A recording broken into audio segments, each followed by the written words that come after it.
Hojik Jathariba SIR gi thabak asi wathok oiringai chumthok hobana chungani haidana lup tara mari gi mai kaitagi thamlei ojana sida khoigi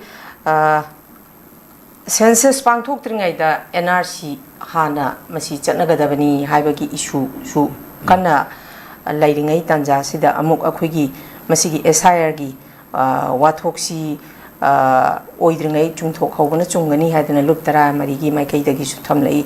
masida oja Hariba Kugi census ki matanga ngasagi SIR gi matanga aduga kugi NRC gi matangsi masida contradictory khara leiba sumale dumak sigi matangsi uja kari kamaina yengba chumi masidi kugi magi SIR se sigi sina directly hosi leiba existing electoral rules se maside da kari chumba chumdaba yauri karai de hongakpono kamai lakpono magi ruchi kari no ena thirakan maram du leiram dragadi moi kakhat kani na kakhat pe wani boko aidi mi ji korom leisang ke samna kanda se aigi watch de da mi ama hengal Watarama. Sigi baduna delete tawgra hengalakpagi hojikti moina form mada natra kanomada magi hanagi maji krai lakpano haibama nongna electoral roll salakpara natraga maji krai lakpano haibama magi hanagi dugi deletion tawdraga di sona kanda entry tawba yadaba adugi magi pot ka laiboko mayama adumai tawraga magi leiriba adu masi kayamna khoina masi effective oina pakthokpa ngamdoino ngamoidoino haibadudi khoi haiba ngamdreboko samna kanda sigi posi manipur gi leiriba hoji mamangda electoral roll da masingsi leiramba potegi jump tawi ama to myam leigrebo adudegi ni tholeba issue myam si ko anu masi taseng na phajana magi leiriba rule sing adu ngakna hoji follow tawraga ko makarai de no haba magi route to thiraga andu da ma hengalei bam missing hengalei samna kanda natural growth haibam leidana se aigi constituency da mi si mamangi tangi keno da mi si lising kun yaure na khalase bako ad handa ki tam da lising yang khai yaura adi unnatural growth ama thoktra unnatural growth ama thokta ga di madu karai di hengalak pon haina thibam sangi dana ko adura niyom sumnam na bising adu di ma delete taw haibane ba laiba pot myam sing se ada bot magi range ama leiriba lising ahum hengalai ani hengalai haragadi magi o natural madu natural cause ama oire marandi yum palakpa adagi angang masing sangkhalakpa khokalakpa mayam yaugane bu ko sema adumai tawdana magi natural cause mayam sigi wangma lana unnatural cause amada mai growth tawrakpa taragadi madu thiba tabane ba madu thibadu kayam sumna SIR sina tawba ngamdori gi haibasi moina di ngamne chathari bu ko adu akhoi tawdringai da ngamoy na haibusu yade adu hojik leriba mayam sing asi mamang da chingi kendra sing da bota adu leramba digi adu hengale adu torome